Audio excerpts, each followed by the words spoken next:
అక్క ఇంతవరకు మాట్లాడింది. మరి మా రేవంత్ ఏం తక్కువ తినడు? మా రేవంత్ ఏమో తక్కువ తినడా? అరే మా రేవంత్ అన్న అమరావతి పులి నల్లమల్లకెళ్ళి తొక్కుంటా తొక్కుంటా తొక్కుంటా వచ్చి ముఖ్యమంత్రి అయ్యిండు. హరీష్ రావు వెనకంగా వంగవాడి నిక్కి నిక్కి చూసిన మొనగాడు ఇలా ఏమంటాడు, వాళ్ళతోని నన్ను ఓడతారా అంటాడు.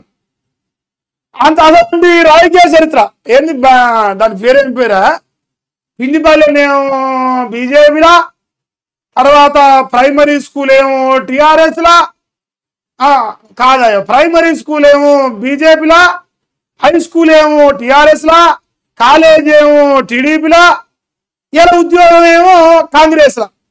ఇన్ని వాదాలు మార్చిన మా అన్న అమరాబాద్ పులి ఇక చూడండి ఆయన మాట్లాడతాడు ఫుల్లుగా.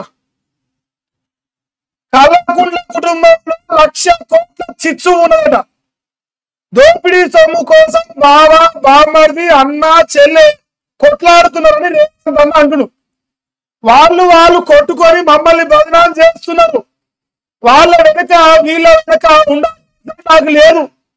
అందుకే నిక్కి నిక్కి చూసిండు హరీష్ రావు వెనక నిలబడి నన్ను కెమెరాల వట్టనా అని.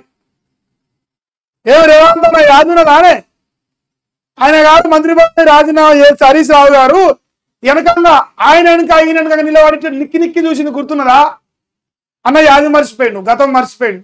రేమో గజనీ మొహమ్మద్ అయ్యింది ఇప్పుడు. నేను లీడర్ని జనం ముందుంటా. ఎంత పెద్ద లీడర్ తెలుసా మా అన్న? మా రేవంత్ అన్న ఎంత పెద్ద లీడర్ తెలుసా మీకు? మా అన్న college high school primary school BJP మా అన్న లీడరు. తర్వాత మా అన్నది హై స్కూలు కాదా టిఆర్ఎస్ హరీష్ రావు వెనకంగా ఏమంటారుగా మా అన్న ఫాలో నిక్కి నిక్కి చూసిన బ్యాచ్. కాలేజీ ఎడదవిండు తెలుసా?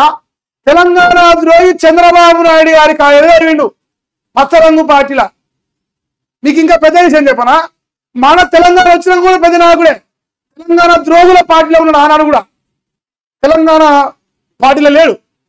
మీరు చాలా మంచిగా గమనించాలి. మా అన్న చెప్తానుగా, నేను లీడర్ని జనం ముందుంటా, జనాన్ని ముంచుతా, ప్రజలు పిచ్చోళ్ళని చేసి ఆరోగ్యాన్ని ఇచ్చి ఎగవేసి రైతు బంధు ఆయన 10,000 వికిస్తాడా, నేను 15 వికిస్తా, ఆయన 2 ఇస్తాడా, నేను 4 వికిస్తా, ఆయన 1,00,000 ఇస్తా, నేను 2,00,000 వికిస్తా అనేటువంటి పద్ధతి మనం చెప్పి మా అన్న అధికారంలోకి వచ్చిండు. జనం ముందుంటాడు,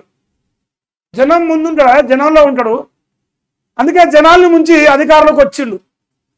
మా ఆయన అంత మంచి లీడరు. తెలంగాణ వచ్చినాక తెలంగాణ ద్రోహుల పార్టీలో ఉండి, తెలంగాణ రాకముందు తెలంగాణ ద్రోహే. ఇంకా ఎంత మంచి లీడర్ అంటే ఇంకా మంచి విషయం ఉన్నది.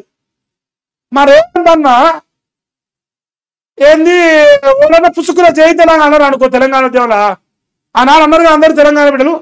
ఇలా శ్రీకాంతాచారి పేరెత్తాడు, తెలంగాణ ఉద్యమకారులు పేరెత్తాడు, 1,200 మంది చచ్చిపోయారని బాధపడతాడు, అమరవీరుల స్తూపానికి దండలేస్తాడు. సంపినోడు వచ్చి అంట సంస్మరణ సభ చేసిందంట. ఆనాడు జై తెలంగాణ బిడ్డలు గనులు పడుకొని తిరిగిన చరిత్ర మనది.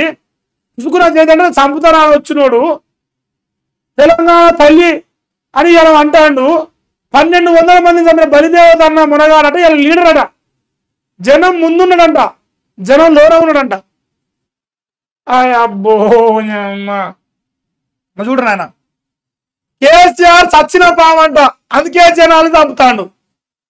కేసీఆర్ చచ్చిన పావని కూడా జనాలు చంపుతాడా? అంతేనా కాదా మీరు చెప్పు. ఇక ఆయన చంపాల్సిన అవసరం ఏముంది?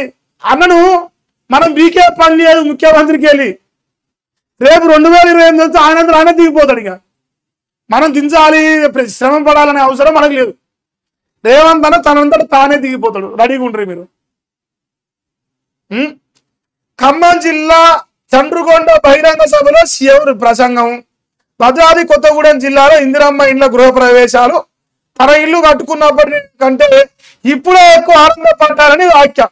ఆహా ఓహో రాహా ఇటువంటి పలుకులు వాళ్ళ కుట్ల ఏదో మాటల ముఖ్యమంత్రి కాదు. మనం నోరప్పలోనికి నోరుంచే ఊరు మనదేదని ఒక సామెత ఉన్నది. మన నోరప్పలోని కాబట్టి ఏదైనా వాగుతాడు మా అన్న. నేను ఒక మాట చెప్తారు ఏమంతన్నా, మరి మన ఇల్లు కలగడం మన సంతోషం లేక మన జూబ్లీ ప్యాలెస్ తెలంగాణ రాష్ట్ర ప్రజలందరికీ తాకట్టు పెడతాం పట్టరాదు, వాళ్ళకి ఇచ్చేద్దాం. అలా 10 కుటుంబాలు బతాయి. సంసారి మాటలు గట్టినే ఉంటాయి. ఇప్పుడు ఇక టార్గెట్ ఏంది కల్వకుంట్ల కుటుంబం పైన మాట్లాడింది కదా, మీ తప్పు ఇది మొత్తం రాయలే. నేను అందుకే కంపారిజన్ చేస్తున్నా, ఎవడో ఎట్ట రాస్తాను, ఎంత బానిసలు ఎట్టట్టున్నారు అనేది చూడాలి. ఇది ఇప్పుడు సేమ్ వార్త, సేమ్ న్యూస్, సేమ్ కథ. ఇప్పుడు ఇల్లందులో వచ్చి చూడు, ఇది రేవంత్ జ్యోతి తెలంగాణ చీకటి వార్త. ఆ చెత్త వెనుక నేనెందుకుంటా, ఏ చెత్తగాళ్ళ వెనుకంగా ఒకనాడు వారు మంత్రి పదవి రాజీనామా చేస్తే వారు ఒక ప్రెస్ మీట్ పెడితే ఒక ప్రెస్ కు బయట ఇస్తా ఉంటే వెనకంగా నిలబడి తొంగి నిక్కి చూసినా, ఆ చెత్తగాళ్ళ వెనుక ఈ చెత్తగా నేను ఎందుకుంటా అంటుండు. మా అన్న ఏం చెప్తున్నానే క్లియర్గా మీరు అంతే. ఆ చెత్తగాళ్ళ వెనుక నేను ఎందుకుంటా, ఈ డైలాగ్ వాడు రాసిండా తెలుగు పత్రికోడు, వాడు రాయాడు. అన్న సక్కమైనోడు కాదు, అందుకే వాడు రాయాడు. హరీష్ సంతోష్ వెనుక అని కొందరు, కవిత వెనుక అని ఉన్నారని మరికొందరు అంటారు. అన్న హరీష్ సంతోష్ వెనుక కవితక్క అంటుంది. యావత్ తెలంగాణ రాష్ట్రం ఏదంటే కవితక్క వెనుక రేవంత్ రెడ్డి ఉన్నట్టు అన్న. సింపుల్ గా చెప్పాలంటే నీకు అర్థమయ్యే లాంగ్వేజ్ లా, ఎందుకంటే మనం కుటుంబ సెంటర్లో బ్యాచ్ కావాలి చెప్తున్నా.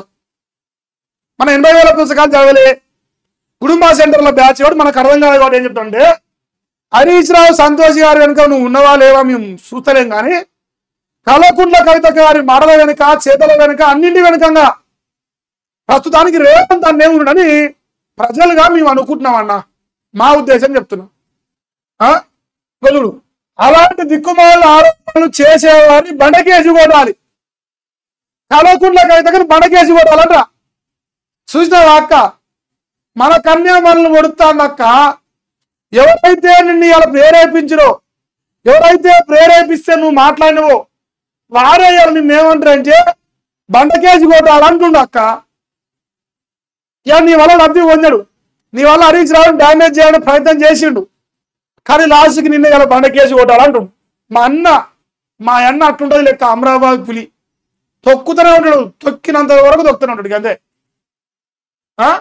లేదు, నేను ఎవరి వెనుక ఉండను, రాష్ట్ర అభివృద్ధి కోసం ప్రజల ముందుండి, ఎవరి వెనుక ఉండకుండా ప్రజల ముందే ఉండి ప్రజల్ని ముంచిండు అక్క. మా అన్న ప్రజల ముందే ఉన్నాడు, ప్రజల్ని ముంచుండు, ముఖ్యమంత్రి అయ్యిండు, అమరావతి పులి అయ్యిండు, తొక్కుతాండు ప్రజలు. ఇప్పుడు యూరియా రైతుల కష్టాలు చూస్తే గోసపడుతున్నాం, ఏడుస్తావురు.